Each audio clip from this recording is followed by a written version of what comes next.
You can't be spiritual. You can't try to be spiritual because you are spiritual. You're a spirit having a physical incarnation. I normally have very tough subjects. That today's conversation is going to be around spirituality. I'm an astrologer at this point in my life. It's not who I am, it's one of the things that I do. I love art and particularly process art, which is moving through what is going on for you in your life through the process of art. My passion really is um, to assist people in seeing their real true beauty, to really connect in with their true, authentic, beautiful essence. Our audience are going to be from people who've never heard of spirituality and astrology to the most advanced. And what I would like to do is to go back to the basics. What does it mean to be spiritual? It's a word that gets thrown around so much, and I don't think people who are spiritual even really know what that means. I think everybody's on their own journey. But from my perspective, it's actually quite simple, but it's complicated by people and by people's minds and by conditioned patterns that we've come in with and perpetuated over millennia. Spirituality and everything else is an experience. So for me, spirituality is the connection with this being, this person, with the larger formless dimension of life. So having an experience, you're having an experience as Odette, I'm having an experience as Michelle. But if you go beyond the form of Michelle and Odette and you transcend that, you are pure spirit, which could mean pure essence, pure energy, life, the life force. That then gets broken down into dogmas and into religions and into sort of what people think spirituality is. And it gets very confused from my perspective with religion, for example. And I mean, the word religion means to bind. Spirituality is opening and opening to the awareness that we are all connected, that there is nothing separating us, actually. So that's really the basis of astrology as well, which we can talk about. It's the study of energy. So spirituality for me is coming back to our true nature, which transcends the ego dimension, the form dimension, the personality, the identities that we have, the roles that we have. And it's coming back to who we really, really are. That's maybe a starting point. Hmm. And it's a beautiful starting point. And especially when we're living in a time where everything is defined by science, we have to prove Hmm. everything. I'm not sure if you can prove it because it's actually an experience. So coming into your alignment with who you are at your essence is an experience. It's not something that you can prove. I mean, if you look at, for example, astrology, which for me is like your astrology chart, astrology part is like an energy blueprint, a soul blueprint, a spiritual blueprint. Many people have tried to disprove it and they have not been successful, but they also have been able to prove it. What will happen is the mind will go into the why and the how. So how does this work? Give me proof. Like what, how do you do this? How does it work? And we can't describe that. It's like trying to describe the creator. It's like trying to describe if you use the word God. How do you describe that? What is it? There isn't really an explanation for it. So then what happens is it starts to get broken down into pieces. This is God and this isn't, and this is right and this isn't. And it starts to get polarized and separated. And I think that's one of the main reasons why we're in the state that we are in our world. When do you think you first discovered that you were on the spiritual path or that you wanted to be on the spiritual path? So I was brought up in a Methodist church. It wasn't particularly fanatical or anything like that. It was relatively pleasant in Zimbabwe, Rhodesia as it was then. And we went to Sunday school and we learned the basics. And I remember being invited to a group meeting. They said what they had to say, and I just sat and listened. One of the chaps who was sort of curating the evening and preaching said, and we just want to thank you, Lord, for bringing Michelle to us. And we would like to thank you that she has given her life to the Lord, to Jesus. And not that I have any issue with the concept of Jesus or Christ consciousness, because I don't at all. But in that moment, at that relatively young age, I actually said, no, no, no, no, hang on a second. I didn't say that that's what I was doing. And this is my choice and my decision. And well, I'll make that in due course, but this isn't it. And obviously that didn't go down very well. But it did show me in that moment that hang on a sec, this doesn't ring true. And what I was seeing in that particular world didn't resonate with me. This that I'm being told by whoever it is, a doctor, a lawyer, a specialist, a whatever, does it resonate with my spirit, with my inner knowing? I then started seeking. And so it's been a very long journey that's taken me in many different directions to actually try to find what it is that I see as spirit. A lot of us are Mm, feeling like we've been on this big journey. We've gone a whole circle and we're back again, still with all this knowledge and all these different religions and practices, etc. And yet we still have come back to almost a starting place, but with more mm, knowledge and a lot more mm, questioning. But before mm, you do that, when you talk about inner mm, knowing, are you talking about mm. intuition? Yes, yes. So it's a knowingness that arises out of stillness and presence that is not informed for me by the mind. So from what I see as let's just say a spiritual practice, if you were looking at a spiritual practice, it's to come back into alignment with truth. Now we can have your truth, my truth, and everybody else's truth. I'm not talking about that truth. I'm talking about the truth, which is actually, if you really break it down into simple terms, this is the only truth that exists in this moment. This, in terms of your and my lives right now, this is all. This is all there is. There is nothing else. Everything else is an illusion. The past is an illusion. The future is an illusion. The only thing that is real for us in this moment is this moment. So for me, when I come back into this moment, I'm aligned with the flow of life. It's almost like you opening up to the flow of life. And for me, in that flow of life, that's where creativity comes from. That's where intuition comes from. That's where the internal inner knowing comes from. When we come into our minds, which are dualistic by nature, because that's what they are, the mind will say yes, no, maybe, it could be. So you might have an intuitive feeling about something, but if your mind is very active, you might, in the very next breath, question that feeling and then sort of doubt. So that's what I think the practice is of if you call it a spiritual practice, is to keep coming back to this place of now, what is arising now?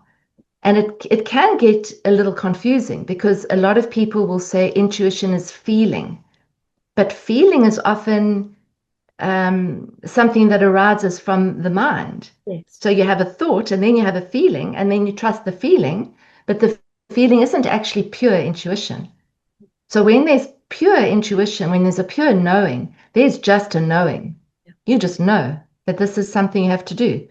This is something that has to happen in this moment. There's no questioning Yeah. in it. Or a warning. It can also be like, No. don't do this. I heard about a sweat lodge. That was my first retreat in my 20s. Something transformative happened in that process. I can't tell you what happened. I came out of the sweat lodge, something shifted, something changed, and it opened my mind more into questioning further. I had never been religious. I didn't come from a religious family. We both come from Zimbabwe. Christianity is very Yes. dominant. Very In strong. fact, you can go into a restaurant and have a menu with Psalm, blah, blah, blah at the bottom. So Religion mm, is very strong, and yet both you and I didn't feel that that was the right path for us. At mm, times, perhaps we did explore it. You did when in your experience that you said earlier. But let's talk mm. about how the different journeys you found along the way, and if you can give us some insight into why whatever that was didn't feel right. I got into the world of advertising, marketing, and I was very, very busy. And I never got a chance to do much of my own sort of inner work. I think as a child growing up, the way that I connected was through art and through painting or drawing or just in my own little world. Because I had a slightly challenging childhood. And so that was what I used to turn to when I was going through trauma in my childhood. I remember something just sprung to mind now, which I haven't thought of for a long time. Somehow I heard about this woman who was doing process art way before its time, non-outcome driven art. And what was very interesting, at the very, very beginning, I remember there was a tiny little yellow dot in the middle of one painting with all sorts of things around it. And when she laid them all out at the end, that yellow dot had grown into this huge big orb, this like the sun, and it was bright and it was open and it was free. And I think in that moment, when I really think about it, I think that was a defining moment because I thought I realized that there was something else, that this was an organic kind of process, and that in that process, I was connecting with something that I didn't necessarily have words to say.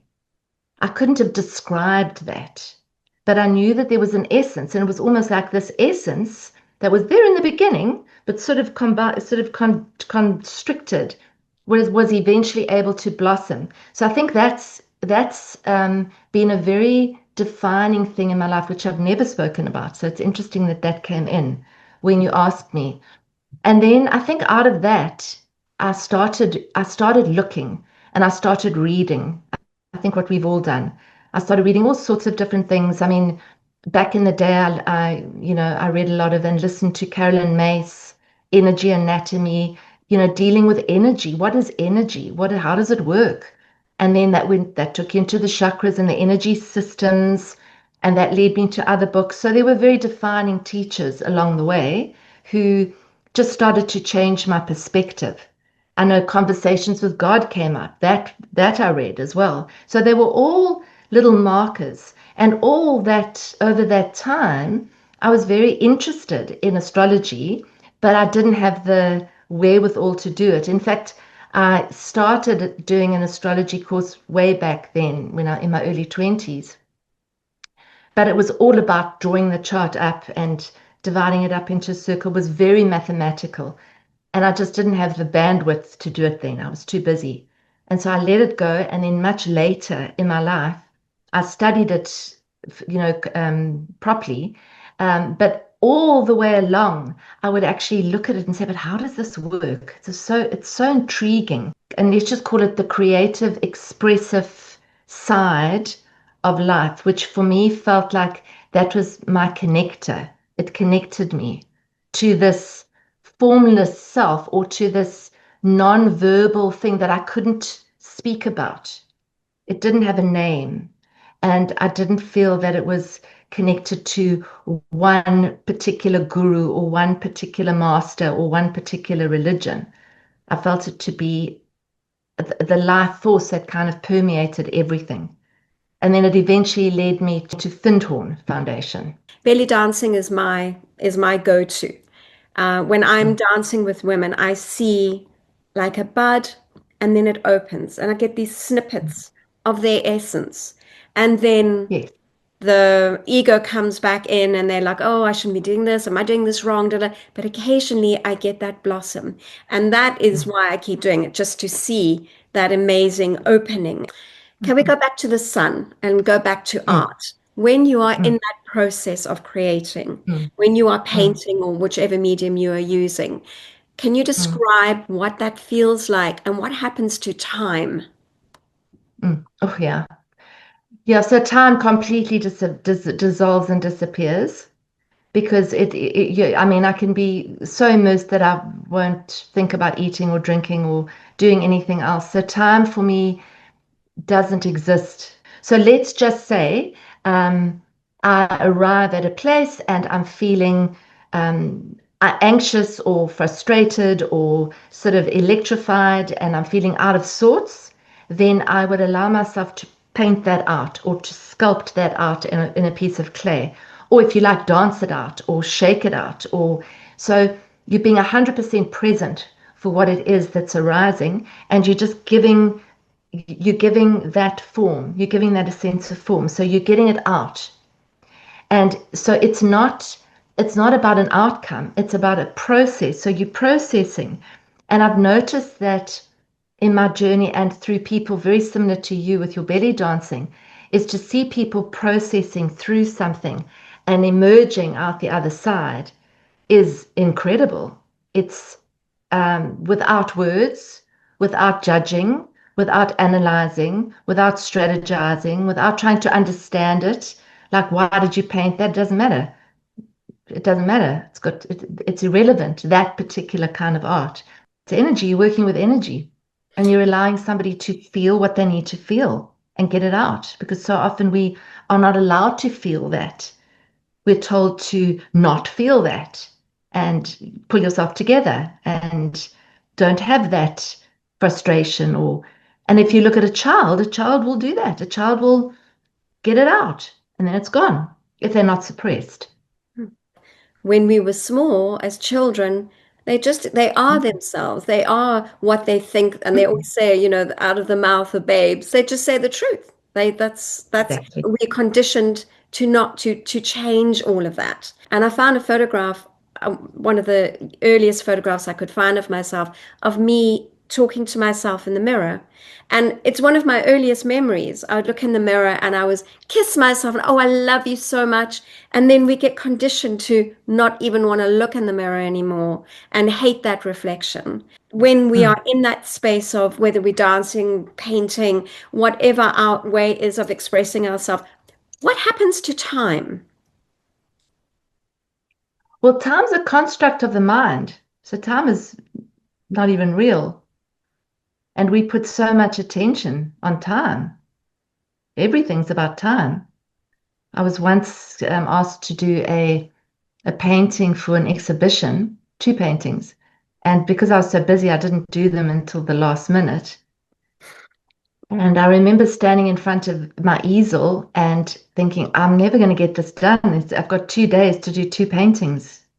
It's not possible. And I remember speaking to a friend of mine. I phoned her and said, I don't know what I'm going to do. And she said, stretch time. Okay, I'll stretch time.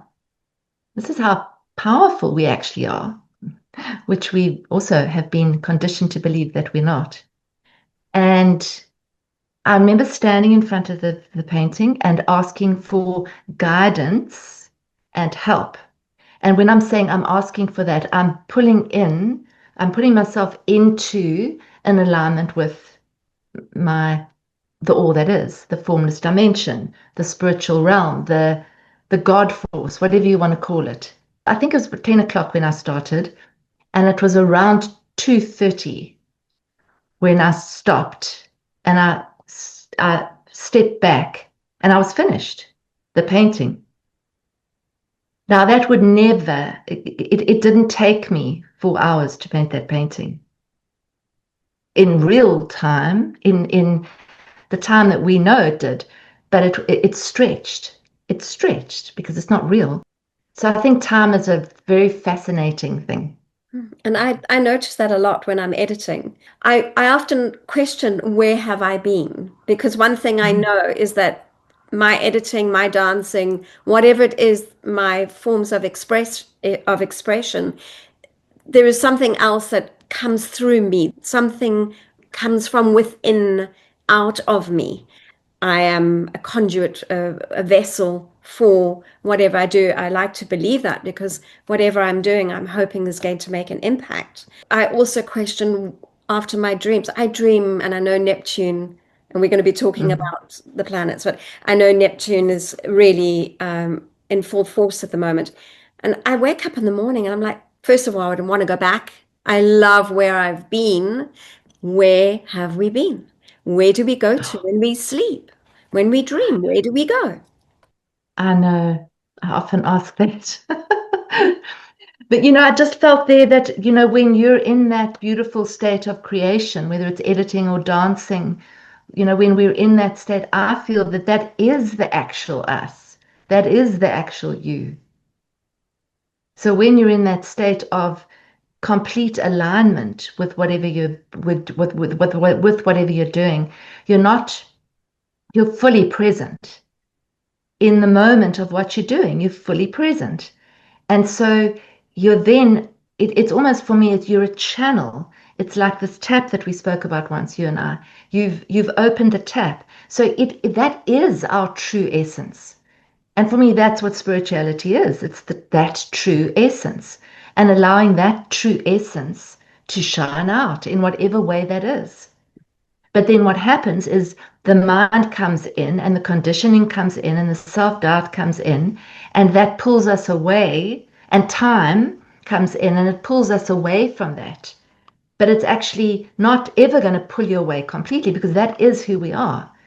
So for me, the spiritual process, the spiritual dimension of life is remembering that and coming back to that, coming back to it. Because it's normal for the human to get dragged out of it.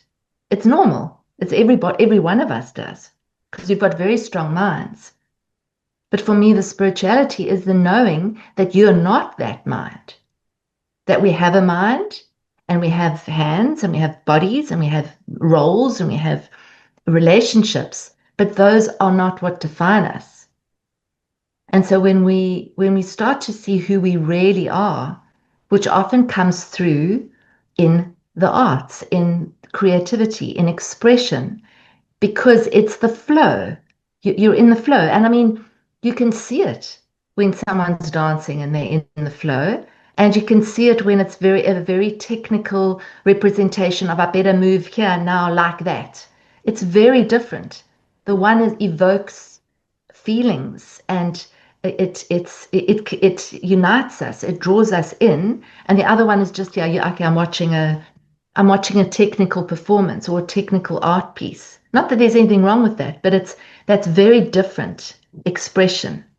With this Western approach, everything has to Mm, be analyzed and be technical. mm, So, I mean, I'm doing belly dancing, which is, mm, it actually originated from India, and the gypsies brought the dance through the Middle East. So, through each country has a different, what I would say, like an accent.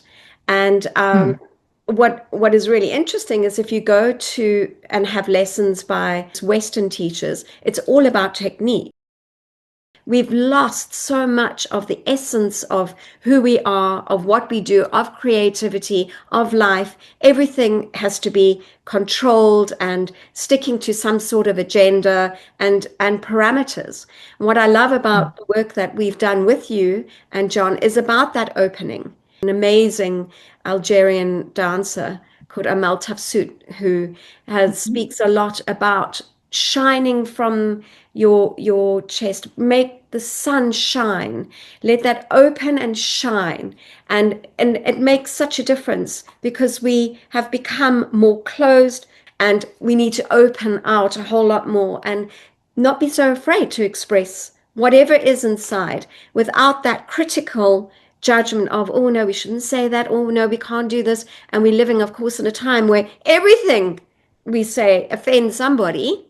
I'm a bit of a conspiracy theorist, if you want to call it that too, although I don't think that's even a word that resonates with me anymore at all. But conspiracy theorist just means it's like you're seeing sometimes the truth. But in the reality is that we are incredibly connected. We do have immense power within us. Because if you are completely in your being and in your power, and you shining that beautiful sun out from this area and you're shining from the heart, there's no control. That nobody can control you because you know exactly who you are. You can't be controlled. So what if there is any, and we know there are, um, dimensions or people that want to control? well, they would try to stop that connection and cut that connection. And so that's, for me, that's what is so very important as we move forward into this new unknown area of our humanity, is to retain that shining forth and shining in your unique individuality as a human, but shining through that, allowing that life force to flow through you. You know, like an apple tree, we've often said apple tree apples, and Odette Odettes, and Michelle Michelle's, and that's it. And it's not going to be confined and defined by you can't do this and you should do that, because everybody's different, as can be seen in something like an astrology chart. But at the core, we're not different.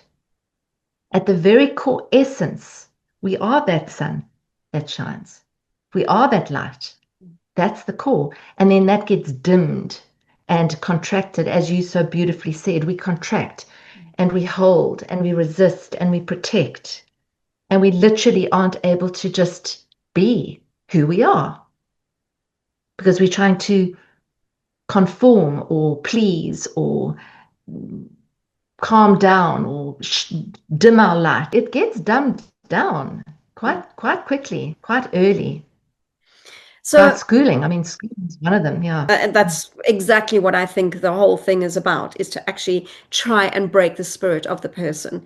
And you see Yes. when it's very interesting to watch children, and you can see when the spirit has been almost broken. You can see that just the go-to will be, conformity, compliance. Let's talk about astrology. Explain to us the energy of the planets. Astrology found me and then I found it. And it's been an amazing teacher. People think that astrology is horoscopes. Astrology is a very, very ancient art. It's been around for maybe 5,000 years. We're not 100% sure. It is not the study of the planets like astronomy is. It's integrating how the planets work with us. That's really what astrology is. I see an astrology chart as a sort of a spiritual blueprint, if you like. So if you can imagine that you're born on a certain date at a certain time in a certain place. There are planets aligned at that time, at that place, at that date. And that forms like a little blueprint. If you like, it's like a spider's web. Let's just say we are all connected. If you looked at energy and you looked at us, we would be connected by light, by energy. And astrology it works on the same basis, as far as I'm concerned, as far as my understanding goes, is that as above, so below, as below, so above. We are connected to everything. So if there's a planetary movement, we feel it. If we move, we affect the planet as well. It goes both, symbiotic. And so it's one of the modalities. It's not the only modality, there are many. But it's sort of based on almost like a hologram. So we are kind of holograms. I mean, if you look at your eyes, um, and you can actually find out a whole lot about your health just through your eyes or just through your feet, through reflexology. An astrology chart really is a little map, like a snapshot of the heavens when somebody was born or when something is born. So, for example, if you start a company, and you have the exact date, time, place of that company has an energetic blueprint. Same with a marriage, same with a birth. It's almost like a day and a time when the sort of celestial rays are showing us something in terms of our life journey on the planet and our karma. So it's based on those connections between energies, which happen to be called planets and happen to be called signs. So, for example, we start with the sun, which is a fireball. It's not really a planet, but the sun is our center. So we move around the sun. So the sun is the central core. So in a birth chart, the sun represents the core personality, the character. The moon represents the feminine nature, how we receive light from the sun. So at full moon, the sun shines onto the moon and the moon reflects it back to the sun. So even if we've never had our birth chart done, if you look at the sun and the moon, you're getting a much bigger picture of your blueprint than if you only look at the sun. Because only looking at the sun is, well, you lumping you together with the 12th of the population or thereabouts that were all born under the sign of Cancer or Virgo or whatever it is. So you have to look at the whole blueprint. It's just one of my greatest teachers. And, every day that I speak to someone, and we explore their chart together, it just blows me away every single day. It's okay. This is not a random universe. There's a great organizing design here. There's something not orchestrating it, but it is almost like it's orchestrated. There's definitely free will, and it's not all fated, but there's a lot of order in what we sometimes see as chaos. But having a reading with you was mind-blowing. I actually could not believe how accurate it was, and we had no idea of each other. I'd never met you before. So simple for you to explain something that was something about me that nobody would know. Characteristics about me, dynamics within my family that nobody would understand. Astrology is one of the ways that we can understand this, and integrate the soul's journey that we've come in with. And when we are able to integrate and accept what we've come in with, then we're able to align with our true solar power, that spiritual power that we're talking about, because we're not in resistance to it. We're not shutting down. We're saying, yeah, this is what happens. This is a tendency of mine, and this is a painful part of me, and this is a difficult shadow part of me, and this is an amazing talent and skill that I have, and how can I accept all of it? We can stop fighting ourselves and stop closing down and open and shine that beautiful sunlight as the unique being that you are, as opposed to fighting ourselves. So that's really the only reason I do astrology. I don't do it as a predictive tool. I don't believe in doing it as a predictive tool. I find that it can actually be quite damaging. You actually cannot really see exactly how something's going to play out. You can see that there's a major shift happening. You can often see in which area of life that major shift is happening, but you cannot see what it is. The stuff that comes out from the planetary alignments and the way you describe it is based there and from what you can see. This is not from your intuition or anything along those lines, and it's completely spot on. It's actually quite overwhelming to have a reading to actually see the dynamics of I believe we have all these different fragments to ourselves, and to actually see it explained through the planetary alignments is it's quite shocking. But it's only just because it's so far removed from where we are living now in 2025. Going back hundreds of years ago, kings and queens, etc., they were planning when they were going to get married, when they were going to conceive. And in those days, it was very predictive. So, I mean, the astrologer was appointed by, let's just say, the king or the person that was in charge, and he had to tell the king when he was going to die, and because they had to get somebody else to replace him.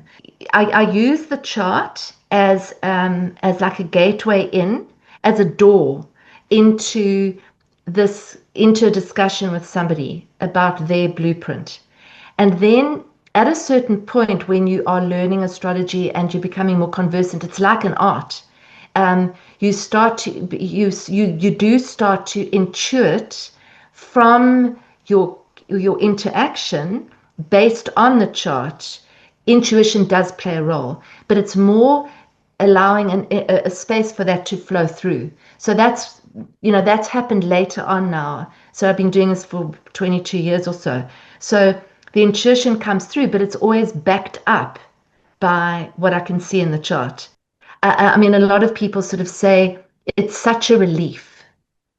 That often comes through. It's affirming. It's a relief.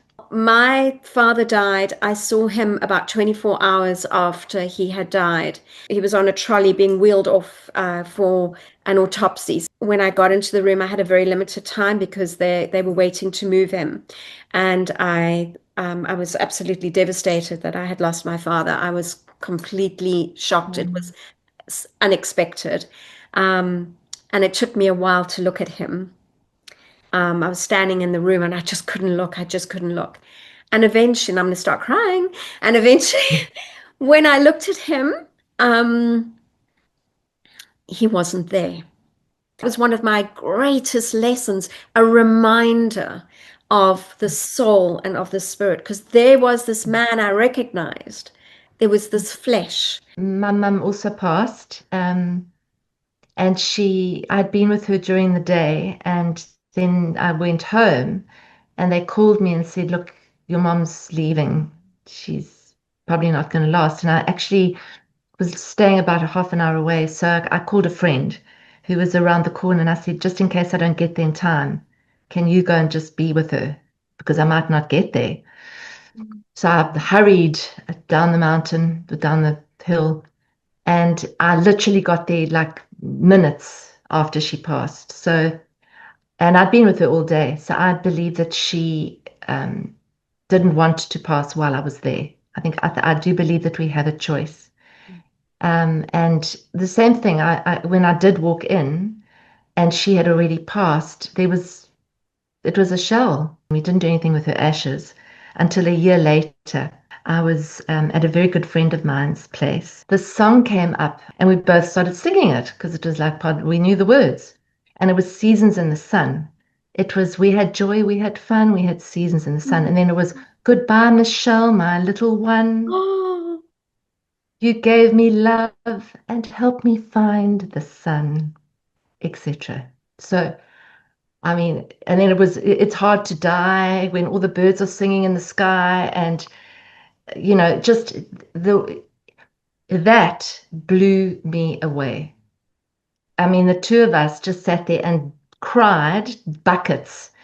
And that was my mother. I mean, so, we talk about there was no spirit or that she wasn't there in her body because she wasn't there in her body, but she was still there. She was doing something. She was making sure that my friend turned that song up so that I could hear it. there going to be people listening to this and they're going, yeah, it's just coincidence. So my mum was sick. I was living in England. My parents were in Zimbabwe, and the cheapest flight was Egypt Air. I had already started belly dancing, and I had been having lessons for about 2 years. And so I thought, okay, well, on the way back, I will stop off in Mm. Cairo and I'll have some lessons. There was a big problem. I wasn't able to organize. The person who was going to help me didn't. So I only had a few more days. So I thought, so I took a map because now where am I going to go to whilst I'm here for the next 5 days? Closed my eyes, took a pen, bang, Dahab, which is in the Sinai. So I will find out how to get on a bus, got onto the bus, went off into the Sinai, arrived in the Sinai the early hours of the morning in winter. And well, let me just tell you, it's in a magical place. It's big mountains and they're all different pinks and of hues of pinks and absolutely stunning. I was like, wow. And my goal was that I had met an artist living in the UK who had been in the desert somewhere in the Middle East and had had an incredible experience. That was my motivation behind this. So I didn't choose Dahab. I didn't know where I was going. I arrived, and within 24 hours, I was on my way off to a place called Rasaba Galum, which is a Bedouin community in the middle of nowhere. And I arrived and I said to them, I'm looking for a camel and a guide, and I want to go off into the desert, but he mustn't speak to me. Okay. And so they organized Muhammad and the camel, and off I went. And I ended up living for 3 years with a Bedouin. How did that happen? I was living in England, I was in relationship, I was working, and within a month, my whole life completely changed. And suddenly I was living in Egypt and I was living with Bedouin and teaching belly dancing in Egypt. Can you believe that? So, these are things, Incredible. there are no answers for this. All we have to do is follow our our intuition, whatever you want to call it. I think that's really, really important. So, Michelle, you and your partner, John, You do quite a lot of courses and satsangs, etc. Can you just give us a bit of information of what you're doing? John and I got together in 2019. He's my partner. And I had been running workshops on my own and retreats, and he had also for many, many years. And we started running a couple of workshops together in and around Cape Town. And then the COVID thing happened, and we couldn't do that. And so we both got together and said, why don't we put a course together, an online course? It's called Journey to Freedom. And it's a journey basically of liberation. And we give you tools and practical activities and meditations and affirmations and journal questions. And we have Zoom calls once a week. So it's very much put together as a sort of a sequential journey to bring awareness and consciousness and to bring you into the now and to come back into the truth of who you really are. That's our intention. And then we have an inner space community. It's called Inner Space, which is to help you keep on track and to help you keep coming back.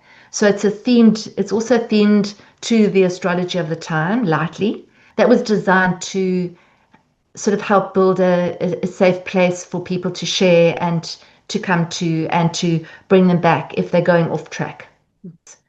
And then we do retreats as well around the country. I bring my art side in.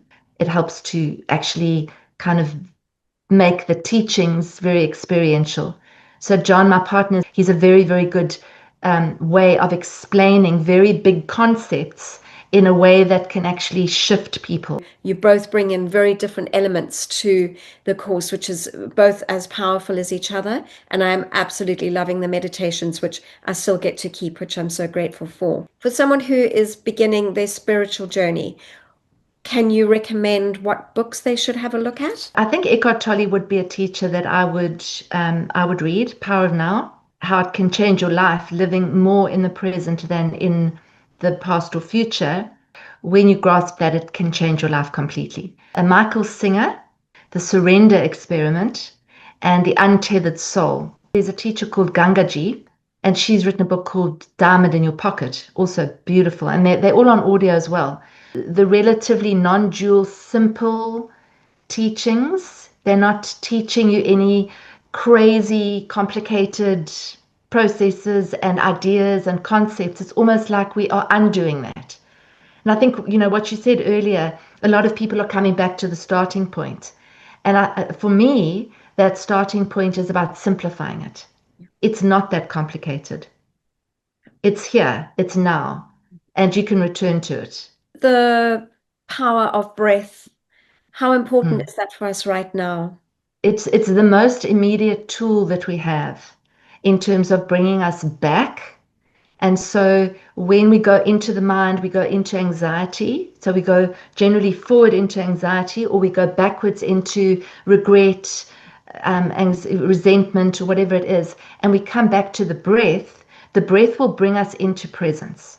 A few very conscious, concentrated breaths. And when you breathe in, and then you breathe out for longer than you breathe in, you naturally, automatically relax the parasympathetic nervous system. Connecting with the five senses is also really, really good. What am I feeling? What am I sensing? What am I touching? What am I smelling? What am I hearing? What am I seeing? So you bring yourself back because the body is always present. Yeah. So those are just two very, very, very simple tools. And I will add gratitude. How grateful I am that I have a roof over my head, I have food in my belly, I have the birds singing outside, I can see the ocean, I can smell the ocean. There are so many things to be grateful for. Yeah, and gratitude changes your energy. So if we're energetic and we want to shift our energy, then gratitude is the one thing that immediately shifts your energy. Because you can be in a real bad state of, as you say, worrying and not being grateful and thinking that life's terrible. And if you just think of a few things to be grateful for, you instantly change your vibration and your energy. I mean, you can wake up in the morning and be thankful for the pillow and the bed and, the cup of tea or the cup of coffee or whatever. And then I think just one last thing as well is that everything that happens in our lives is for our growth. If you can see every single thing that happens, the difficult stuff, the good stuff, all of it, every person that comes into your environment, that this person is uniquely positioned in my environment to help me on my growth journey. So either you believe that everything's a disaster and everything's random and everybody's just out to get you, which means then that's going to be your view of the world, or everything that comes into my life is for my growth. Mm. So how can I grow from this? As opposed to why is it happening to me? How can I grow from it? It's a perceptual shift. I'm really looking forward to people's responses. I hope that this makes a difference and helps people to look within and to start shining out. That would be a great gift. I think that's beautiful. Okay, It's I been really lacking. do as well. I really love what we've spoken about. Thank you. Me too. Thank you.